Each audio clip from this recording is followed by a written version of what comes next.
Sir, உங்க கூட யார் வந்திருக்கா? தெரிஞ்சவங்க. உங்க ஒய்ஃப் இல்ல பசங்க யாராவது? அப்படி யாரும் இல்ல. ஆமா, ஏன் கேக்குறீங்க? ஒண்ணுமில்ல. சார், உங்க ஸ்கேன் ரிப்போர்ட் பார்த்தேன். உங்க மூளையோட நரம்பு மண்டலத்துல ஒரு பெரிய டியூமர் இருக்கு.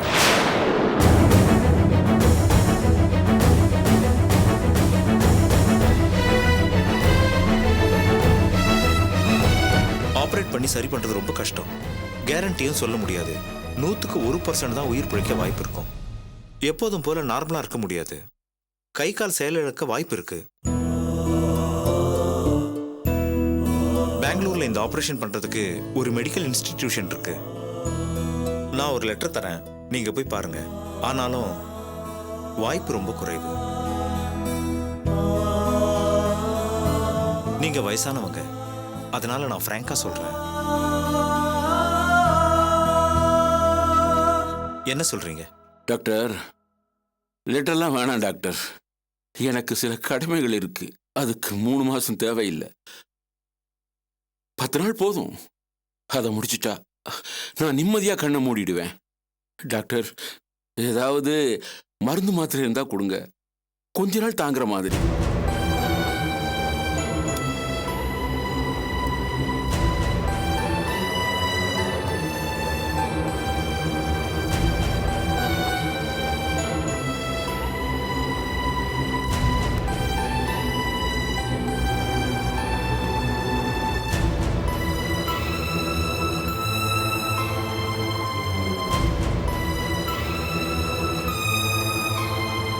போலாமா?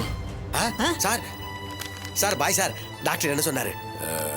ஒன்றும் இல்லை, ஏதோ பித்த மயக்கம்தான், எல்லாம் சரியாயிடுன்னு சொன்னாரு. நீங்க மயக்கமானது பார்த்து நானே பயந்து போயிட்டேன். சில நேரத்துல மப்பு தலைக்கேறி நானே மயங்கிருக்கேன். ஆனா அது வேற.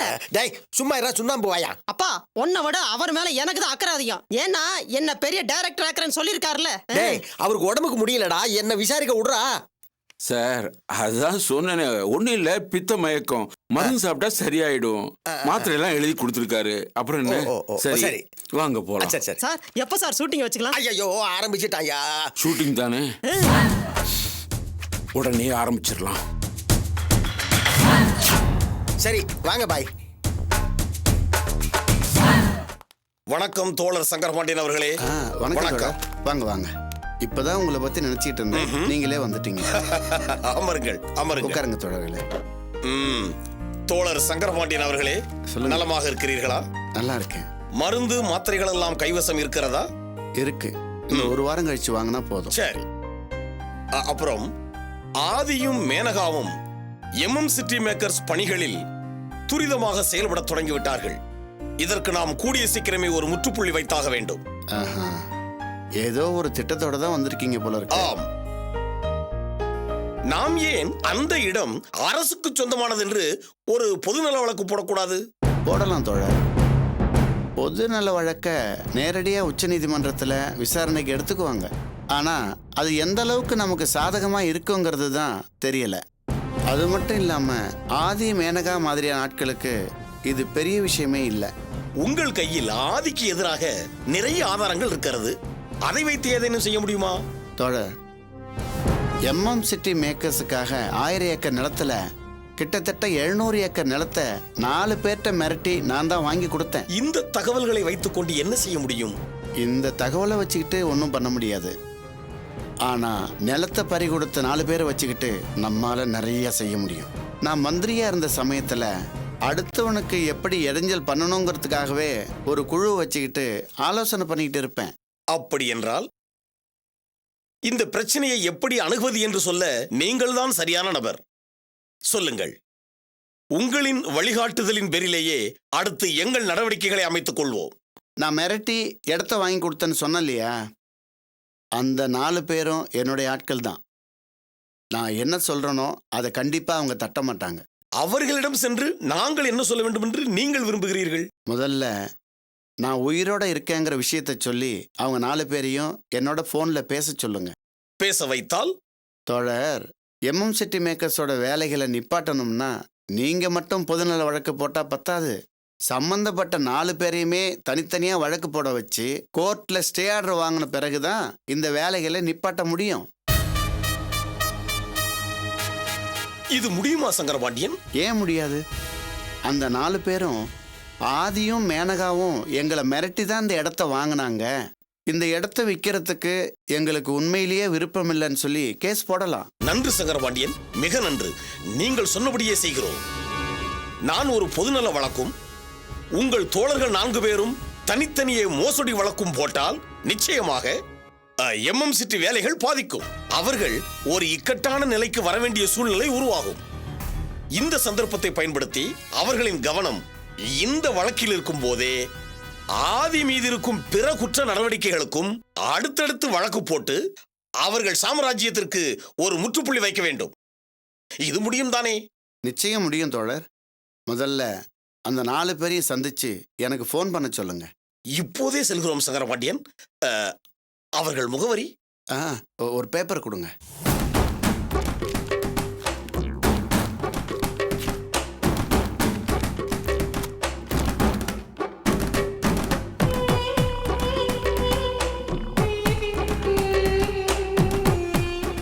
இந்தாங்க தோழர்.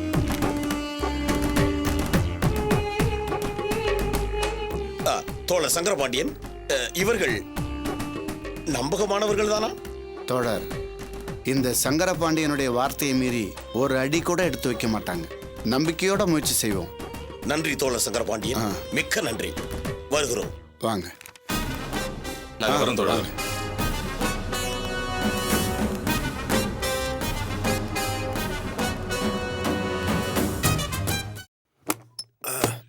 வாங்க பாய், வாங்க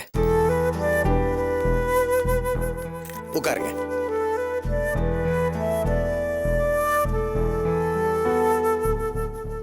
உடம்ப பாத்துங்க பாய். பன்றி காய்ச்சல், கழுத காய்ச்சல்னு உலகத்துல என்னென்னமோ வியாதிகள்லாம் வந்துகிட்டு இருக்குது. கவனமா இருங்க. நமக்கும் வயசாச்சு இல்ல. டாக்டர் பித்த மயக்கம்னு தான் சொல்றாரு. இஞ்சி சாறு குடிச்சா சரியாயிடும். சார், டாக்டர் எழுதி கொடுத்த அந்த மருந்து சீட்டை கொடுங்க, போய் மருந்து வாங்கிட்டு வந்துடுறேன். வேணாப்பா, அப்புறம் பாத்துக்கலாம். அப்படியெல்லாம் சொல்லாதீங்க பாய். மருந்து சீட்டை கொடுங்க, நான் வாங்க சொல்றேன். கொண்டாங்க, கொடுங்க. டேய், போய் மருந்து வாங்கிட்டு வாடா கடன்னு. வச்சுங்க வச்சுங்க வச்சுங்க பாய். பரவாயில்ல இருக்கட்டும், பரவாயில்ல இருக்கட்டும். சரி, வாங்கிட்டு வந்துடுறேன். காசு எது இருக்கு? இருக்கா? ஆஹா, அட்டிட்டாயா அட்டிட்டாயா. அயோக்கிய பயல. இவனை மாதிரி ஒரு 4 பிள்ளைங்களை பெத்த வேணாம். ஒருத்தன் போறோம் பாய். சண்டாள பையன். பாய், நீ கொஞ்சம் ரெஸ்ட் எடுங்க. நான் போய் குடிக்கிறதுக்கு வெந்நீரும் கொஞ்சம் கஞ்சியும் காசு கொண்டு வரேன். சரி, ரொம்ப நன்றிங்க. என்ன பாய், இதுக்கெல்லாம் போய் நன்றி சொல்லிக்கிட்டு மனுஷனுக்கு மனுஷன் நன்றி சொல்லக்கூடாது. படுங்க. பன்றி காய்ச்சல் வராம பாத்துக்குங்க. படுங்க படுங்க.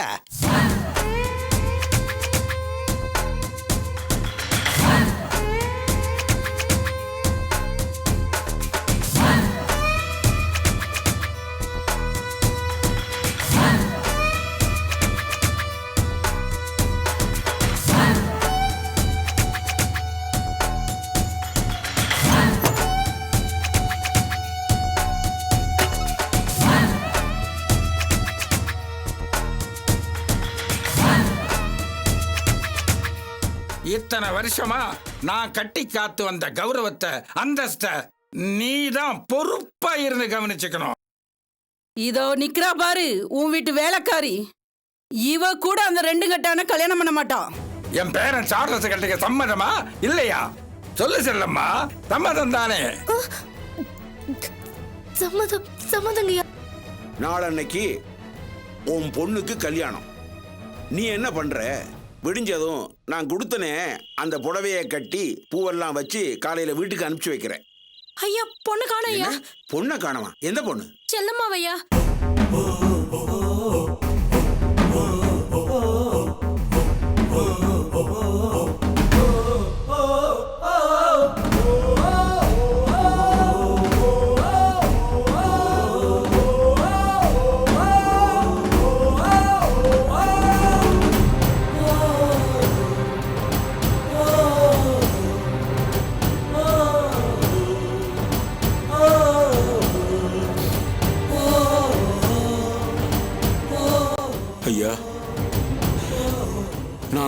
மாசத்துக்குள்ள சாகுறதுன்னு உறுதி ஆயிடுச்சு. அதுக்குள்ள நான் உங்களுக்கு செஞ்சு கொடுத்த சத்தியத்தை நிறைவேற்றுவேன். ஐயா, இந்த 3 மாசம் வரைக்கும் நான் காத்திருக்க போறதில்ல. 10 நாள்ல ஒரே தடவையில குறி வச்சு அந்த 2 பேரையும் காலி பண்ண போறேன்.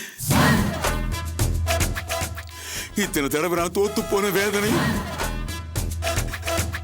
இப்ப இதை நடத்தியே காட்டணுங்கிற வெறியும் எனக்குள்ள இருக்கியா. அதுக்கு நான் செயல் வடிவம் கொடுப்பேன். ஐயா ஐயா, இதுதாயா என்னோட கடைசி முயற்சி. அந்த மேனகா, தொல்காப்பிய, அவங்க 2 பேர் தலையும் உருளும். ஐயா, இது சத்தியம்.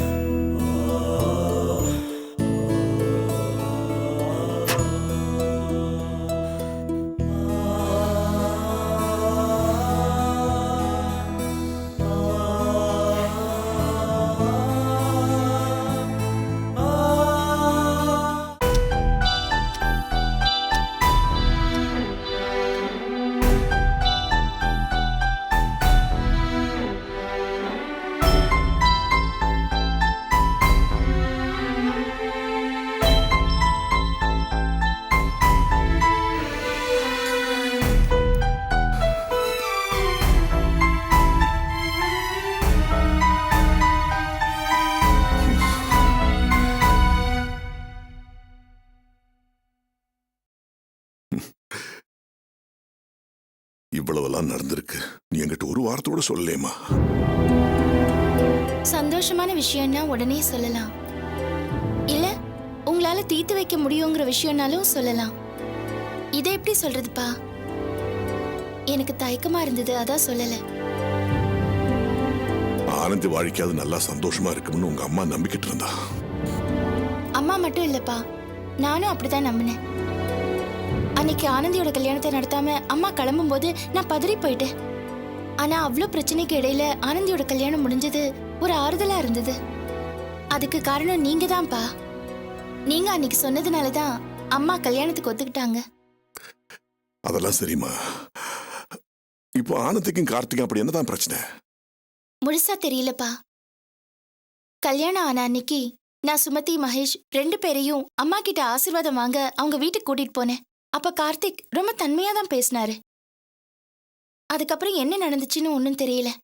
யார் மேல என்ன தப்புன்னு ஒண்ணுமே புரியல. ஆனந்தி எப்பவுமே விட்டு கொடுக்காம போறவ. ஆனா இப்போ அவளோட நடவடிக்கையெல்லாம் மாறி இருக்கு. கார்த்திக் தான் ஏதோ விட்டு கொடுக்காத மாதிரி தெரியுது. அப்படின்னா தப்பு கார்த்திக் மேலதான் சொல்றியா? தெரியலப்பா. ஆனா கார்த்திக்கோட பேச்சு, நடவடிக்கை எல்லாமே மாறி போச்சு. அதை வச்சு பார்க்கும்போது கார்த்திக் கிட்ட தான் ஏதோ பெரிய மாற்றம் இருக்குன்னு புரியுது. ஒருவேளை ஆனந்தி எப்பவும் பரபரப்பா இருப்பாளே, அந்த சுபாவம் மாப்பிளைக்கு பிடிக்கிறியோன்னு. நானும் அப்படிதான் முதல்ல நினைச்சேன். ஆனந்தியோட பத்திரிக்கை வேலை, ஒர்க் டென்ஷன் இதெல்லாம் தான் அவங்களுக்குள்ள ஏதோ சின்ன சின்ன பிரச்சனைகளை உண்டு பண்ணுதோன்னு. இதுல இருந்தெல்லாம் ஆனந்தியை விடுவிச்சா எல்லாம் சரியா போயிடும்னு நினைச்சேன். அதுக்காக ஒரு ஏற்பாடும் பண்ணேன். அதுக்கப்புறம் கூட அவங்களுக்குள்ள இந்த பிரச்சனை தொடருதுன்னா அவங்களுக்குள்ள வேற ஏதோ சிக்கல் இருக்குப்பா.